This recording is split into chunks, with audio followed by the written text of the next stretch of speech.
संचालन कर रहे हैं भाई चंदन सिंह यादव जी का उपस्थित आज के इस मूर्ति के अनावरण जो कि स्वर्गीय श्री जिनेदार सिंह यादव जी की मूर्ति का अनावरण में मंच पर उपस्थित बहुत बहुत सम्मानित हमारे साथी आदरणीय नवल किशोर साकी जी, उपस्थित पूर्व ब्लॉक प्रमुख अलीगंज रहे राम किशोरी यादव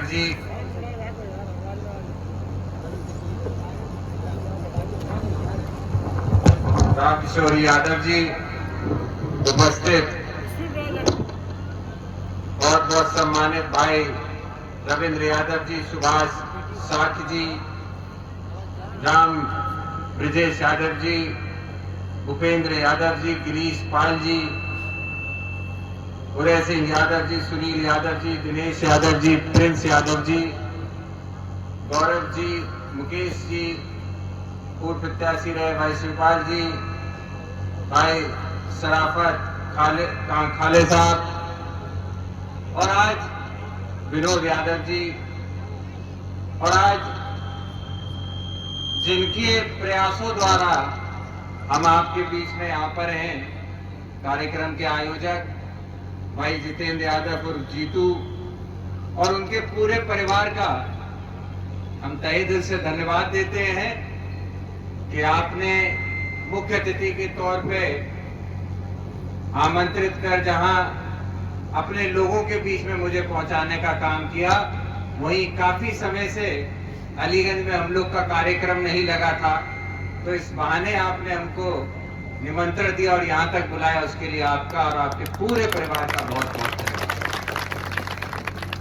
ये वाकई में खुशी की बात होती है एक पिता के लिए, एक माता के लिए, घर के बड़े के लिए, कि हम अपने बीच के जब किसी बड़े को खो देते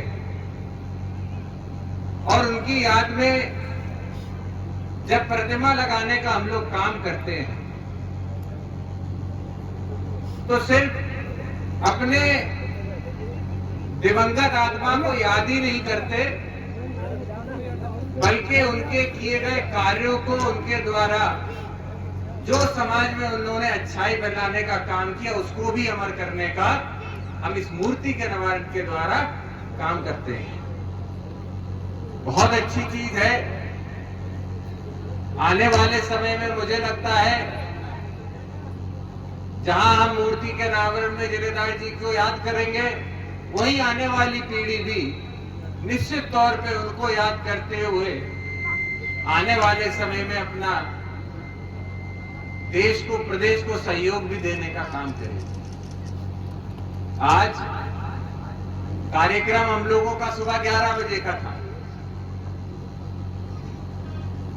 कुछ घटना अकस्मात बदायूं के अंदर बिसौली में कल हुई, जिसकी वजह से वहां पे हमें तुरंत पहुंचना था, और उसी का कारण है कि जो समय 11-12 बजे का हमने दिया था, वहां तक पहुंचते पहुंचते 6 या 7 बजने को आ गए। लेकिन धन्यवाद है आप सभी का। और ये बात भी सच है कि जब भी समाजवादी पार्टी के उन क्षेत्रों की बात आती है जो कभी भी बुरी से बुरी परिस्थितियों में भी समाजवादी पार्टी का किसी ने साथ ना छोड़ा, तो उन क्षेत्र में ये एटा क्षेत्र और अलीगंज सबसे प्रथम पे रहने का काम। समाजवादी पार्टी को जो मजबूती आप लोगों ने दी है और जो प्यार और स्नेह दिया है, शायद आज उसी की वजह से जहां प्रोग्राम सुबह 11 बजे होना था, आज शाम को हो रहा है। हम यहाँ पर आए, लेकिन उसके बावजूद इतनी बड़ी तादाद में आप सब यहाँ अपना आशीर्वाद, सहयोग देने के लिए मुझे उपस्थित रहे। ये अपने आप दर्शाता है कि कितनी बड़ी ताकत हमारी इस एकता से समाजवादी। लेकिन आज जिन परिस्थितियों से हम आप गुजर रहे हैं, मौजूदा सरकार के क्या मंसूबे हैं, ये हमने अपने सबने देखा। बड़ा दुख होता है। कहते अभी आपने हाल ही में देखा होगा इटावा की घटना, जहां कथा कहने गए, एक यादव समाज के, दो यादव समाज के लोगों को कितना जलील किया गया, उनका उत्पीड़न किया गया।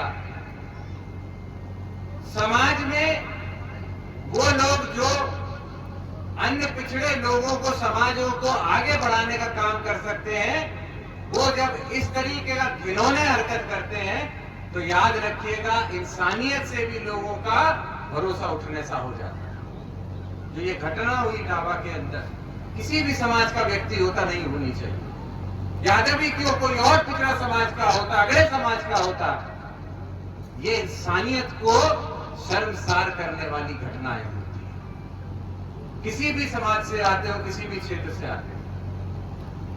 हमारे देश में जब देश आजाद हुआ, सबसे बड़ी खूबसूरती क्या है इस देश की? इस देश को पूरी दुनिया के अन्य देशों से अलग बनाने वाला अगर कुछ है तो हमारे आपके देश का जो लोकतंत्र है, जो संविधान है, वो हमें आपको सबसे अलग और सबसे ताकतवर बनाने का काम करता है। और जब लोकतंत्र लागू किया गया, जब संविधान को लागू किया गया, तो उसमें अच्छे बुरे, ऊंच नीच, गरीब अमीर, सारे फर्कों को एक बराबर से खत्म कर हर व्यक्ति को अधिकार देने का काम अगर किसी ने किया तो संविधान ने किया। लेकिन आज उसी संविधान को न मानने वाले लोग,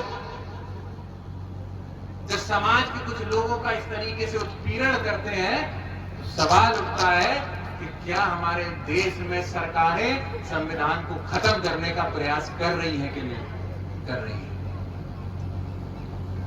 एक यही घटना नहीं, कितनी सारी घटनाएं। हम ज्यादा दूर न जाए तो जिला एटा के अंदर ही अपने राजनीतिक द्वेष के चलते हुए कितना समाजवादी पार्टी के नेताओं को उत्पीड़न किया गया, ये आपने देखा, सबने देखा। और याद रखें, मैं आपके इस मंच के माध्यम से भारतीय जनता पार्टी के लोगों को, नेताओं को भी कहना चाहता हूं कि इस बात को याद रखना कि जो सूरज उगता है वो किसी ना किसी दिन डूबता ही है। और अगले दिन जब सूरज उगता है तो एक नया सवेरा होता है, एक नई उम्मीद होती है। हर दिन एक सा नहीं हो सकता है। डॉक्टर साहब बैठे हुए हैं, किशोर जी, आप भी जानते होंगे जो ईसीजी मशीन होती है, उसके अंदर भी आप देखते हो कि मशीन में ऐसे ऊपर बिंदु जाता है, नीचे आता है, ऊपर जाता है, नीचे आता है। वो ये दर्शाता है कि जब इंसानियत जिंदा होती है, जब व्यक्ति जिंदा होता है, तो उतार चढ़ाव आते रहते हैं। एक समान लाइन तब आती है जब व्यक्ति के प्राण चले जाते हैं, तब वो एक समान लाइन आती है। इसलिए दिन एक से किसी के नहीं रहने वाले। इन्हें बीजेपी वालों को लगता है कि इनकी सरकार अपनी रह जाएगी आगे तक। ये इस बात को भूल गए कि आदरणीय अखिलेश यादव जी ने एक ऐसा नारा दिया है जिसने 2024 में प्रदेश की समाजवादी पार्टी को देश की तीसरे नंबर की सबसे बड़ी पार्टी बनाई, तो पीडीए की ताकत ने बनाने का काम किया। और आज हमें जरूरत है इस पीडीए को आगे बढ़ाने की। हमें तो बड़ी खुशी होती है कहते हुए, सरकारी महकमों में आप जाइए, दफ्तरों में आप जाइए, तो पहले जाते थे तो कोई बताता कि अरे ये साहब जी यादव है, अरे साहब जी साक हैं, ये कुशवाहा जी हैं, ये मिश्रा जी हैं। लेकिन अब जाओ तो अच्छा लगता है सुन के कि कोई भी पूछो कि ये कौन है तो बताते ये पीडीए वाला है। तो आपका पीडीए सरकारी महकमों तक में चल चुका है। ये इस बात को स्थापित करता है कि आने वाले 27 में भारतीय जनता पार्टी को अगर कोई उखाड़ फेंक पाएगा तो आदरणीय अखिलेश यादव और समाजवादी पार्टी ही भारतीय जनता पार्टी को उखाड़ फेंकेगी। बहुत झूठे हैं ये भारतीय जनता पार्टी के लोग। अब हमें आपको जरूरत है उनका सच सामने लाने की। मैं ज्यादा कुछ नहीं कहूंगा, पारिवारिक कार्यक्रम है, लेकिन इतना जरूर कहूंगा कि हमारी आपकी सबसे बड़ी ताकत अगर कोई है, जिनकी वजह से आज हम आप यहाँ पर बैठे हैं, स्वर्गीय नेताजी को भी मैं इस मंच के माध्यम से याद करता हूँ, श्रद्धांजलि देता हूँ कि उन्होंने, और कितने हमारे यहाँ बैठे बुजुर्ग हैं जिन्होंने जब समाजवादी पार्टी की स्थापना हुई तब नेताजी का सहयोग करने का काम किया। आज हमारे पास गाड़ियां हैं, सड़कें हैं, पुल पुलिया बनी हुई है। आज जब आप एक प्रोग्राम करते हो गांव के अंदर, तो गांव के अंदर तक गाड़ियां चली आती हैं।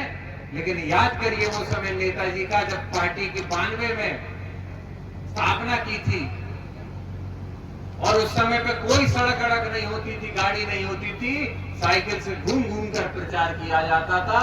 उन परिस्थितियों से गुजर के हमारे बुजुर्गों ने इस पार्टी को आज यहाँ तक पहुंचाया है। तो नौजवानों, आपकी हमारी भी अब जिम्मेदारी बनती है, अपनी जिम्मेदारी को समझने की अब दायित्व बनता है कि इस पार्टी को अब यहाँ से आगे ले जाने का काम इन बुजुर्गों से अब हमें आने वाली पीढ़ी को लेने का काम करना चाहिए। और जब तक हम आप नहीं जागेंगे तब तक बदलाव नहीं आएगा। हम ये भले ही सोचते रहे कि आज बुलडोजर उसके घर में चल रहा है, लेकिन याद रखिएगा ये बुलडोजर कब तुम्हारे हमारे घर पे आ जाएगा ये पता भी नहीं चलेगा। हम लोग तो इतने छोटे थे तो स्कूल में पढ़ा करते थे। मुझे याद है जब घर आता था तो मान लीजिए किसी पेड़ पे मैं चिड़िया का घोंसला देखता था तो जिज्ञासा होती थी कि चिड़िया के घोंसले को ले जाके। तो माता पिता कहते थे कि बेटा चिड़िया के घोंसले को हाथ मत लगाओ, चिड़िया फिर कभी अपने घोंसले में वापस नहीं आए। हम वो लोग हैं जो इस सभ्यता से आते हैं और एक तरफ बीजेपी के वो लोग हैं जो भले ही किसी परिवार के एक व्यक्ति ने कोई गलती की हो, वो बुलडोजर पूरे घर पे चला के बुजुर्गों से लेके बच्चों तक के भविष्य को छीनने का काम करते हैं। और मैं पूछना चाहता हूं, जब किसी पिछड़े के साथ, किसी दलित के साथ, किसी अल्पसंख्यक के साथ कोई बड़ी घटना होती है, तब ये न्याय करने के लिए बुलडोजर आपका कहां चला जाता है? जब किसी अगड़े के द्वारा किसी पिछड़े का उत्पीड़न होता है तब आपका बुलडोजर कहां चला जाता है? ये सब तभी निकलता है जब आपके राजनीतिक द्वेष को पूरा करने का काम ये बुलडोजर करता है, उसी समय आप इसकी बात करने का काम करते हैं। तो ये सारी बातें हमें समझनी होंगी और याद रखना होगा कि जब तक हम लोग इनकी सच्चाई को सामने नहीं लाएंगे तब तक हम बदलाव नहीं कर पाएंगे। नेताजी भी कहा करते थे कि चुनाव जब लड़ने जाइए तो 3 चीजों की सबसे ज्यादा जरूरत पड़ती है। नेताजी कहते थे कि पर्चा, खर्चा और चर्चा, जब ये 3 चीज एक व्यक्ति के पास होती है तो वो मजबूती से चुनाव लड़ता है। आपके आशीर्वाद से पर्चा और खर्चा आपने समाजवादी पार्टी को खूब दे दिया है, लेकिन जो हम आप अभी तक नहीं करते वो चर्चा है, जो हम आप अभी तक समाज में बैठ के नहीं करते। इसलिए चर्चा करनी जरूरी है। जो घटनाएं एटा में हो रही हैं, जो घटनाएं आपके बगल के जिले बदायूं में हो रही हैं, जो घटनाएं आपके बगल के जिले इटावा मैनपुरी में हो रही हैं, अगर इनकी हम आप चर्चा नहीं करेंगे तो याद रखिएगा कोई चर्चा नहीं करेगा। और अगर हम आप चर्चा नहीं करते हैं तो हमें यह भी हक नहीं है अपने नेता से कहने का कि कब हमारे बच्चों को रोजगार दोगे, कब आने वाले समय में हमारी गांव की सड़क बनाने का काम करोगे। आपका सहयोग जब मिलेगा तभी ये सरकारें बदलेंगी, अन्यथा आप याद रखिएगा बदलाव तभी आया है जब समाज के पिछड़े लोगों ने आवाज उठाने का काम किया है। तब इस समाज में, इस देश में, इस प्रदेश में बदलाव जरूर आया है। इतनी बात मैं कहूंगा। आए हुए सभी मेरे सम्मानित नेताओं का, सभी यहाँ उपस्थित पार्टी के पदाधिकारियों का, बुजुर्गों का, नौजवान साथियों, बड़ी तादाद में उपस्थित मेरी मातृशक्ति का भी मैं धन्यवाद देता हूं तहे दिल से कि जो सहयोग, जो आशीर्वाद आप लोगों ने समाजवादी पार्टी को और मेरे परिवार को, परिवार के सबसे छोटे होने के नाते मैं हाथ जोड़ के आपका बहुत तहे दिल से धन्यवाद देता हूं कि जो ताकत, जो सम्मान और जो प्यार आप लोगों ने हमको दिया है, इसी तरीके का सहयोग अपना आप बनाए रखने का काम करें। हम भरोसा दिलाते हैं कि जिस तरीके से आदरणीय अखिलेश यादव जी ने पिछली सरकारों में विकास के पहिया चलाते हुए प्रदेश को विकास के रास्ते पे ले जाने का काम, नौजवानों को रोजगार देने का काम, हमारी माताएं बहनों को पेंशन और लैपटॉप देने का काम जो किया था, एक बार इन सभी योजनाओं को हम फिर से जल्दी शुरू करने का 2027 में करेंगे। आप सभी लोग यहाँ पर उपस्थित रहे, मुझे अपनी बात कहने का मौका दिया। आप सभी का बहुत बहुत धन्यवाद। स्वर्गीय नेताजी अमर रहे। आदरणीय अखिलेश यादव जिंदाबाद, आदरणीय शिवपाल सिंह यादव जिंदाबाद। बहुत बहुत धन्यवाद। बहुत बहुत